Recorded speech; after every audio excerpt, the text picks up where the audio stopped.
ওমানের মাসিরাহ এলাকায় যাত্রা শুরু হয়েছে বাংলাদেশি মালিকানাধীন প্রতিষ্ঠান আল বারাকা ট্রাভেল এজেন্সি।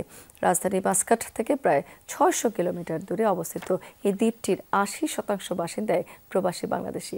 প্রবাসীদের সুবিধার্থে এই অঞ্চলটিতে গড়ে উঠেছে বিপণী, বিতান, ট্রাভেল এজেন্সি সহ বহু বাংলাদেশি প্রতিষ্ঠান। ওমান থেকে সহকর্মী রফিকুল্লাহর পাঠানো তথ্য এবং ছবি নিয়ে ডেস্ক রিপোর্ট।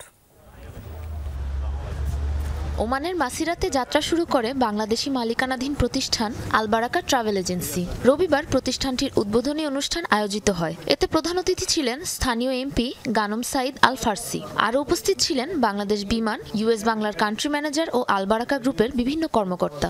আমরা চেষ্টা করতেছি ওমানস্থ আল বারাকা গ্রুপের মাধ্যমে আমরা ওমানের বিভিন্ন শহরে আমাদের বিভিন্ন আউটলেটের মাধ্যমে বাংলাদেশকে প্রমোট করার জন্য ওমানের বুকে, আর ওমানে যারা বাঙালি প্রবাসীরা আছে তাদেরকে সর্বোচ্চ সেবা দেওয়ার জন্য ইউএস বাংলার তরফ থেকে যাত্রীদের সেবা দেওয়ার জন্য চেষ্টা করব আল বারাকার মাধ্যমে। আল বারাকা গ্রুপ আসার পর থেকে আলহামদুলিল্লাহ আমরা এখানে অনেক জিনিসপত্র মনে করেন অনেক কম দামে পাচ্ছি। আমরা অঞ্চলটিতে ক্রমশ প্রবাসী বাংলাদেশিদের সংখ্যা বৃদ্ধি পাওয়ার পাশাপাশি বেড়ে চলছে বাংলাদেশি মালিকানাধীন বিভিন্ন প্রতিষ্ঠান। সেই সূত্র ধরেই সফলতার সাথে ওমানে ব্যবসা করছে আল বারাকা গ্রুপ। এই প্রতিষ্ঠানের উদ্যোগে এরই মাঝে মাসিরাতে চালু হয়েছে সুপার শপ সহ বহু বাংলাদেশি প্রতিষ্ঠান।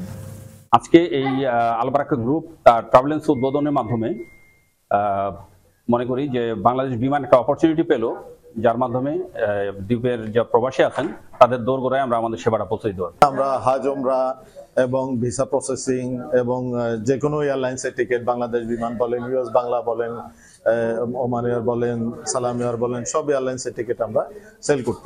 প্রবাসীদের কর্মসংস্থান ও রেমিটেন্স বৃদ্ধিতে বিস্তর ভূমিকা রাখছে এই প্রতিষ্ঠানগুলো। আগামীতেও ওমানে বসবাসরত প্রবাসীদের সেবা পৌঁছে দেওয়ার লক্ষ্যে কাজ করার প্রত্যাশা আল বারাকা গ্রুপের উদ্যোক্তাদের।